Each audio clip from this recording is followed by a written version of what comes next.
it's Friday the 8th of July and welcome to our roundup of some of the news stories we have been covering this week at the Christian Institute. First today, Chief Rabbi Lord Sachs says the attempt to impose an equality template on religious organisations is eroding religious liberty.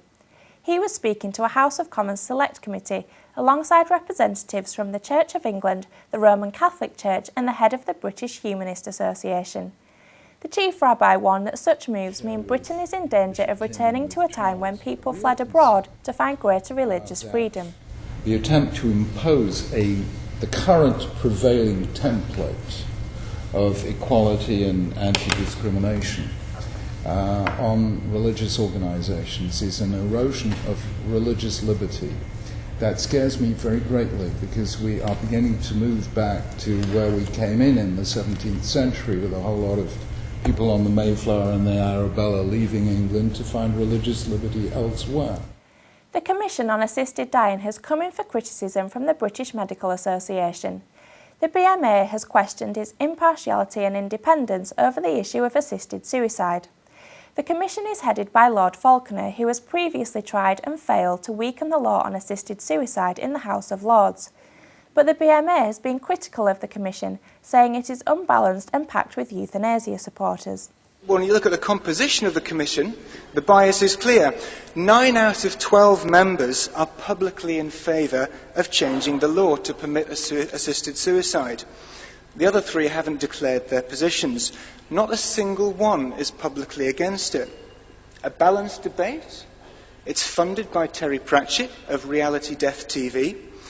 It's supported by Dignity in Dying, the main lobby group supporting assisted suicide. So the only people commissioning it are those who already want the law to change. Just so long as we're clear on that. TV personality and art critic Brian Sewell has hit out at the excessive number of homosexual and transsexual characters on ITV's Coronation Street. Mr. Sewell, who is himself bisexual, said the programme is being used to push minority issues and to preach from some supposed moral high ground. Writing in a national newspaper, Mr. Sewell also attacked the same-sex storylines on the BBC's EastEnders. He said soaps were being used as sexual propaganda and the BBC was giving minority issues a disproportionate amount of airtime. He said, in every kind of programme, be it drama, news, debate or for children, in this land of equal opportunities, minorities are given the opportunity to punch above their weight. A top advocate for Muslim women's rights has welcomed Baroness Cox's arbitration bill. The bill tackles the problems caused by Sharia courts operating in England and Wales. CASSANDRA BALCHIN is co-founder and chair of the Muslim Women's Network UK. She works with Muslim women and she has found anecdotal evidence of discrimination. She says that some Muslim women have a tougher time in Britain than in many Muslim countries. She has also welcomed the bill's plans to penalise false claims of legal jurisdiction. She said, unlike the arbitration tribunals, Sharia councils have no legal status, but a minority sometimes misleadingly imply their mediated decisions carry some legal weight. New abortion figures have been released by the Department of Health following a lengthy legal battle with the ProLife Alliance. The shocking figures reveal a huge number of babies are being aborted for medical abnormalities, including treatable conditions like cleft-palate and club foot. Between 2002 and 2010, nearly 18,000 abortions were carried out on the grounds of disability, with 1,189 aborted after 24 weeks. Julia Millington from the ProLife Alliance said, the Alliance is opposed to all abortion at any stage in pregnancy, but terminating babies at gestational ages when they could survive is particularly horrifying. After 24 weeks, abortion is legally allowed only if there is high risk of serious physical or mental disability or the woman's life is in danger.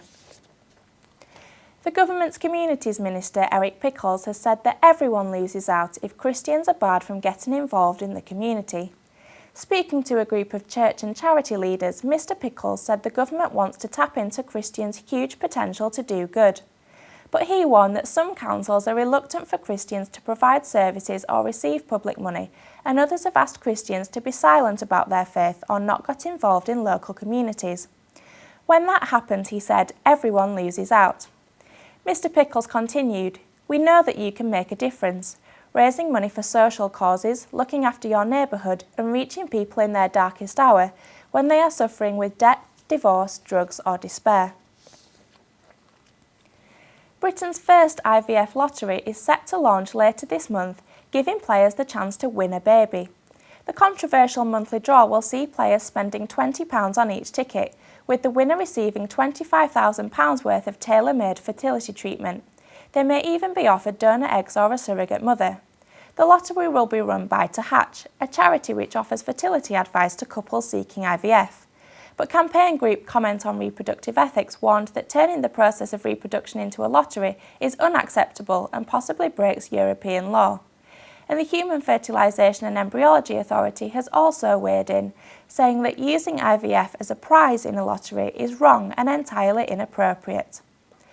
Well, that's all for this week. For more information and regular updates on all of our stories, plus much more, visit our website at christian.org.uk. Until next time, goodbye.